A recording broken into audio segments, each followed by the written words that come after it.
There's someone joining me for my YouTube stuff. Hello. As you all know, I finished up the parts bin bike build a while ago, and the goal was to give it to my friend Ethan, and he is now here. I am here. So, let's see how he likes it. You better like it. It cost me a whole $20 to get running.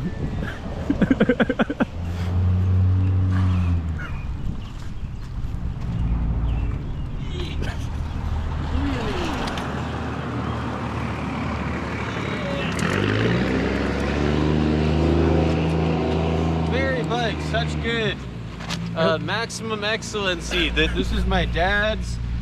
He got hit by a train in 1995, and this is the only possession that I have that reminds me of him, so this means a great deal to me, and I'm very grateful to my friend Arthur for putting this all together.